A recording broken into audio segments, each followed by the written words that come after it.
everyone. Today in this video we'll learn about punctuation. This is lesson number 11 from your grammar book. Children, punctuation, we all know that first word in a sentence begins with a capital letter. Proper nouns, name of someone, always begin with capital letter. We always write letter I in capital. We use full stop at the end of a sentence. We use exclamation mark at the end of a sentence that expresses sudden feeling of happiness, shock, fear or pain. We use question mark at the end of a sentence which asks something. So these things you all know about punctuation. This has been taught to you from when you started writing sentences. When you learned about sentences, these things you knew about at the beginning only. That first word always start with a capital letter. We start a sentence with a capital letter and end with a full stop. For proper nouns, for naming words, we use capital letter. We always write letter I in capital, whether it is inside the sentence, in between the sentence, or whether it is starting with letter I, with the I. We use exclamation mark for sudden feeling of fear, happiness, shock, and we use question mark. These two things you learned in lesson sentences also, that exclamation mark is used for the sudden feeling of happiness, shock, fear or pain, whether you write it at the end of the sentence or write it after the interjections like hooray, yahoo, bingo. These all interjections, these all are interjection words after which we put an exclamation mark.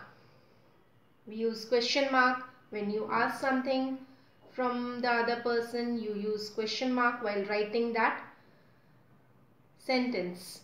When you ask something to other person, you always use a question mark. I hope this is clear. You all know about this. You can write down in your copy.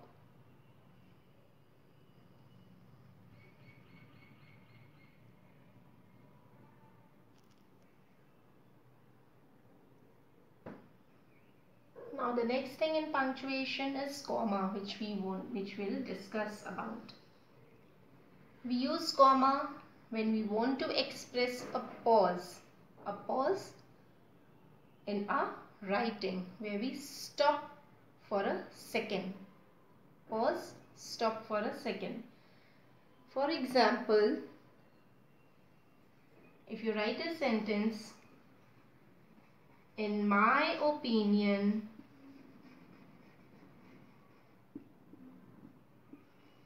Ram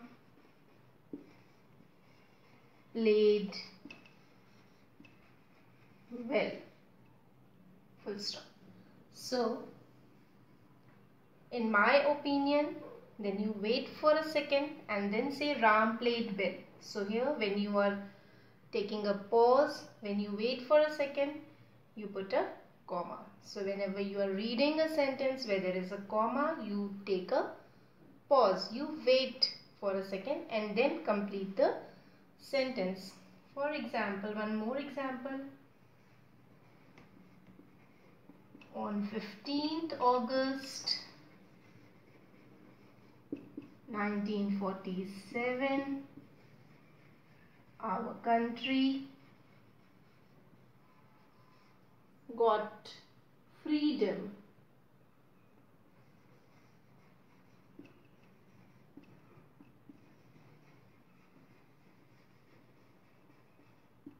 So here you are waiting for a second. On 15th August 1947, our country got its freedom.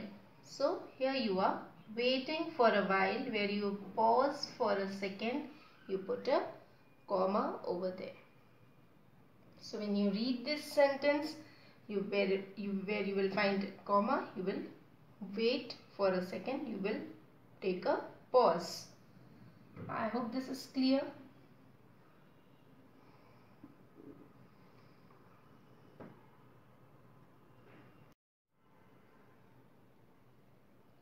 We use comma to separate things present in a list.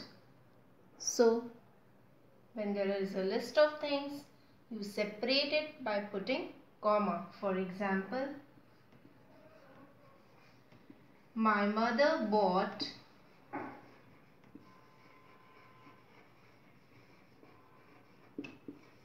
fruits, vegetables,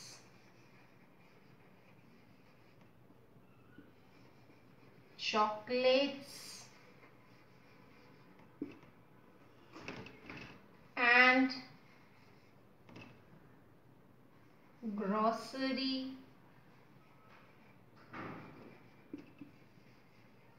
from the market. Here there are list of things that mother bought from the market. They are fruits, vegetables, chocolates and groceries. So you will separate these list of things by putting comma. And remember, you will not put comma before and. Before and we never put comma. So to separate the list of things, we use comma. My mother bought fruits, vegetables, chocolates and groceries from the market.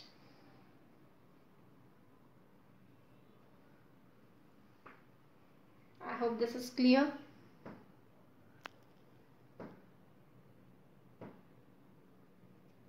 Third, when we address someone directly, we use comma. When you are talking to someone and by taking his or her name, you put comma. For example,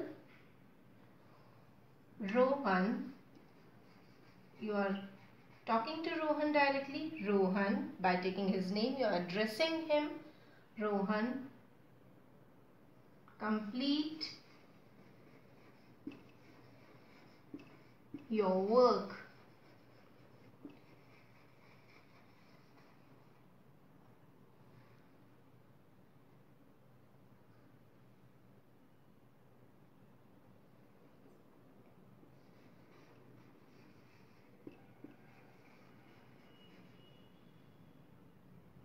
Will you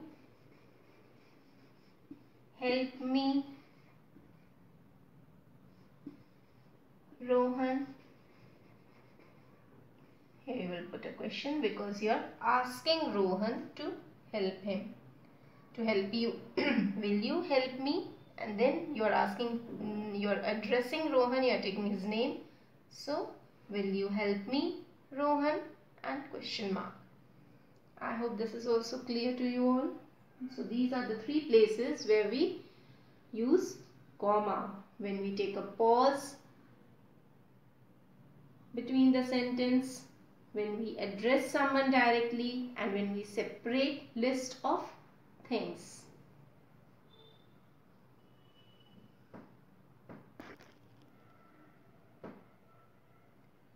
We use a second thing in punctuation is apostrophe. Apostrophe is used to show possession. Possession, something belonging to somebody. For example, if we are talking about dress of Mehek, you will say Mehek's dress. So here what we are doing, we are putting apostrophe before S to show the possession. This is Mehek's dress. So dress of Mehek, we can say like this, Mehek's dress. By putting apostrophe and S, it shows the possession of Mehek on her dress. Next example I can give. Friend of Vikas.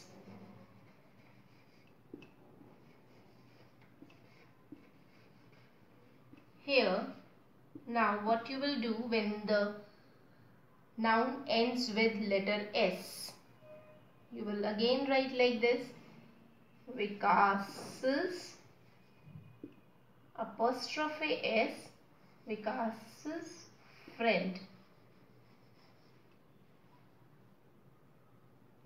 Now, if the plural noun ends with S, we add apostrophe after S. For example, the doll, the dolls of girls. Here it is plural noun, girls shows the plural noun. So how will you write? How will you put apostrophe? Girls. Now after S you are putting the apostrophe. Girls, dolls. So when the plural noun is there, you put, plural noun is ending with S, then you put apostrophe after S. One more example. If the plural noun doesn't end with S, room of children. Here the plural noun, here children is plural but it doesn't end with S. So in that case you will write children's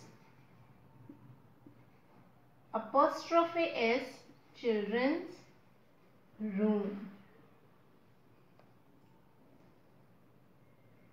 I hope this is clear where to put apostrophe. Apostrophe is used to show possession. If it ends, to show the possession, we use apostrophe plus S with the noun to show the possession of a noun. To show the possession of a noun which ends with letter S, we use apostrophe S again with the noun.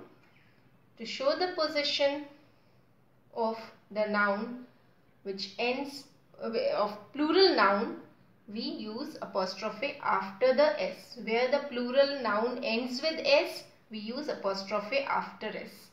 And where the plural noun doesn't end with S, it is children, so we use apostrophe and S then do. You can note down this, children.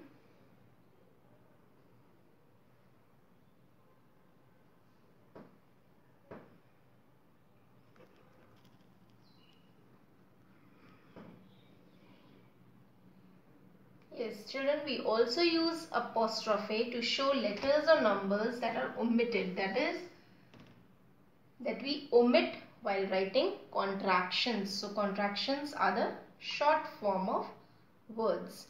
For example, I and am.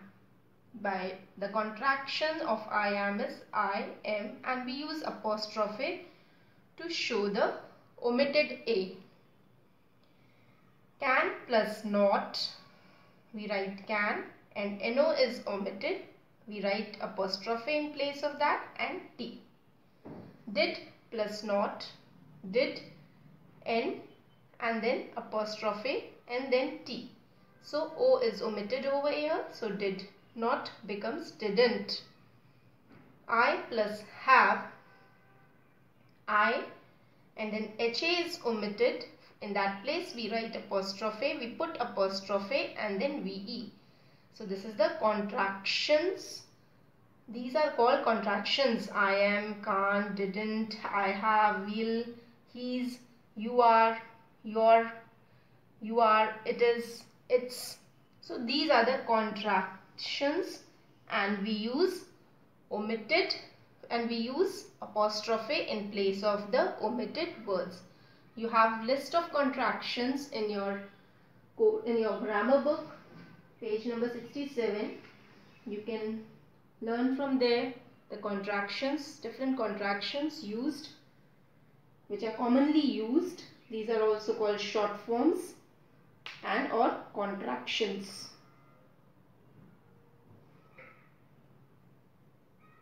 I hope the contractions are clear. The apostrophe that is used to show letters or numbers, that is omitted, and numbers, okay, I said numbers.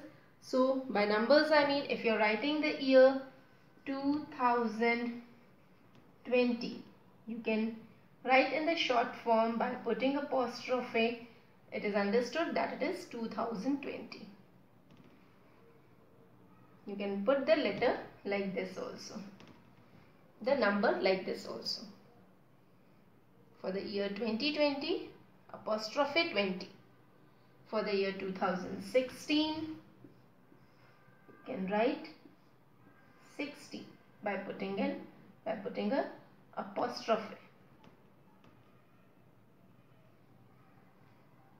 So to omit the numbers and letters, we use apostrophe before the number, and we use apostrophe to show the omitted letters. I hope this is clear, class. So these are some of punctuation rules that you need to follow when you write a sentence. So today you learned about comma, where to put comma, where to put apostrophe, and we start with the capital letter that you all know. We end with a full stop. We always write I in capital letter whenever we use them in sentence.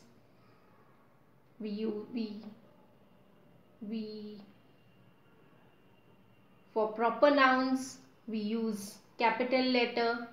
Proper nouns are the naming words.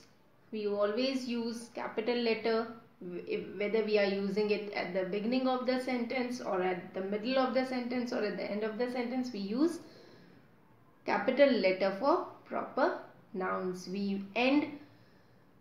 When we ask something, we end that sentence with a question mark. That is called interrogative sentence. We end a sentence in which we show a feeling of expression, a feeling of happiness. We are showing expressions of happiness.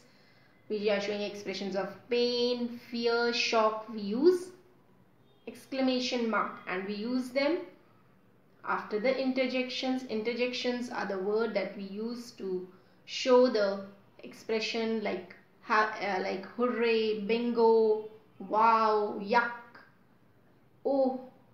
These are the interjections, and we use exclamation mark after the interjections. I hope these all things are clear to you, children.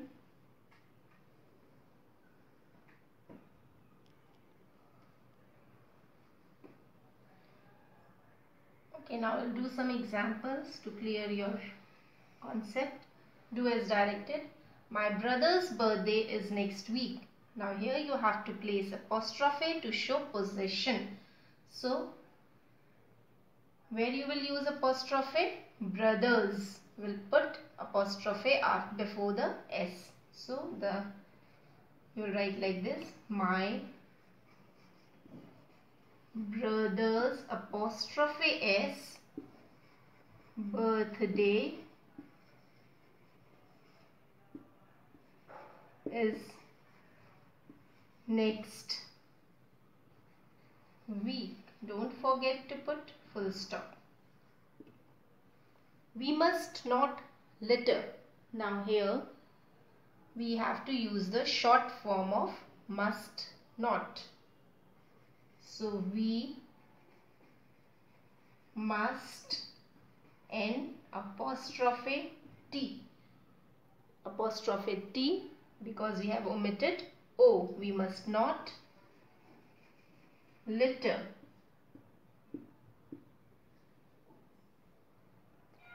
Hooray, we won the match. Here you have to punctuate this sentence. It is not punctuated properly. First thing is what? You have to start with the capital letter. You have to put the exclamation mark. and end with a full stop.